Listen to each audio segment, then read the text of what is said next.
queridos, vamos de aula de filosofia. Hoje vamos iniciar um assunto sobre política, cidadania, certo?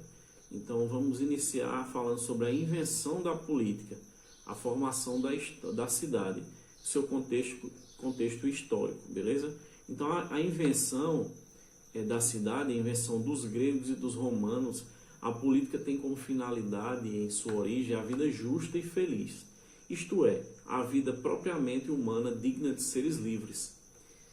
Quando se afirma que gregos e romanos inventaram a política, não se quer dizer que antes dele não existia o poder e a autoridade. O que se quer dizer é que inventaram o poder e a autoridade propriamente políticos, que substituíam o poder despótico ou patriarcal. O poder despótico era exercido pelo chefe de família sobre um conjunto de famílias e eles ligados por laços de dependências econômicas e militar e por alianças matrimoniais. A relação era pessoal e o chefe garantia a proteção em troca da lealdade e da obediência dos súditos. Inicialmente, gregos e romanos viveram sob esse tipo de organização. No entanto, os primeiros dirigentes, que eram os legisladores, que elaboravam conjuntos e medidas que o rei concentrasse em todas as formas do poder, tornando-se o senhor único da terra, o poder econômico, da justiça, que é o poder judiciário, e das armas, que seria o poder militar, além de representante da divindade, que era o poder religioso.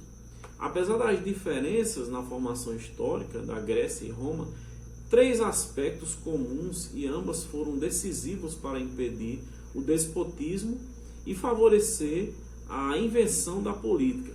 O primeiro é a forma da propriedade da terra, né? O segundo, o fenômeno da urbanização.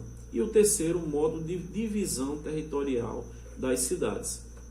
As terras não eram propriedade régia ou patrimônio privado, um rei nem propriedade comunal ou de aldeia, né? Comunidade ou aldeia, mas se mantiveram como propriedades de famílias independentes, né? Eles eram. Essas famílias não formavam uma casta fechada em si mesma, porém uma classe social aberta à incorporação de novas famílias agrárias e de comerciantes também que eram enriquecidos. Como a terra não pertenciam nem à aldeia e nem ao rei, mas às famílias independentes, e como as guerras ampliavam o contingente de trabalhadores escravizados para a lavoura, os não escravizados e não proprietários, eles transformavam, né, na Grécia e em Roma uma camada de camponeses que emigraram para as aldeias, certo? Então, nas aldeias, os camponeses pobres se estabeleceram como artesãos e comerciantes. Eles prosperaram e as transformaram em centros urbanos, grandes centros.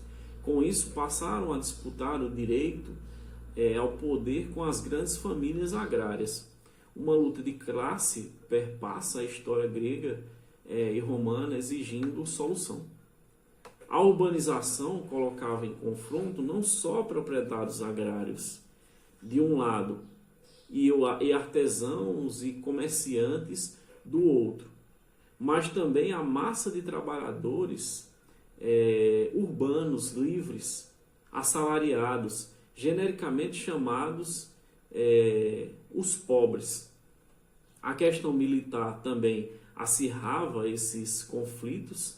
Todos os indivíduos participavam das guerras externas, tanto para a expansão territorial como para a defesa de sua cidade.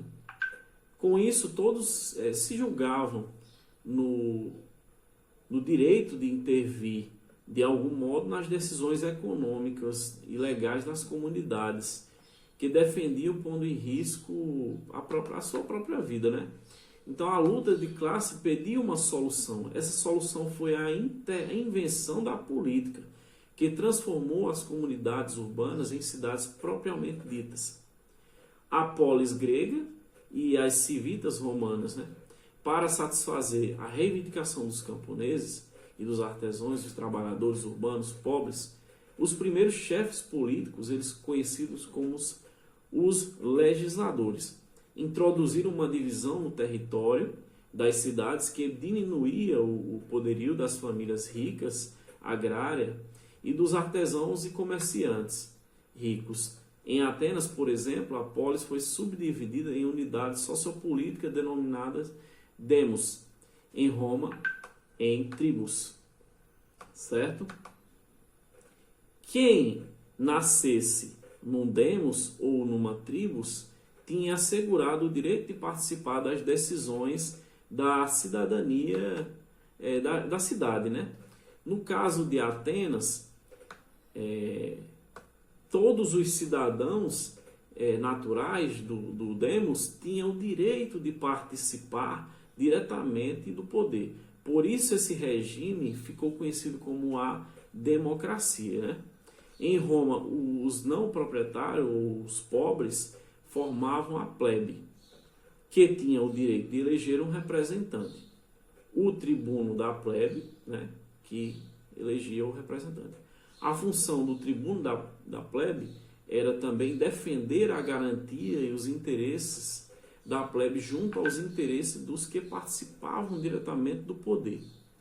Os patrícios, que constituíam populus romanus, e o regime político romano era assim uma oligarquia. A oligarquia, né, é um termo composto de duas palavras gregas, né? Oligol, alguns, e arqué, o que está à frente. Trata-se, portanto, de um pequeno grupo que estava à frente e comandavam os demais. Beleza?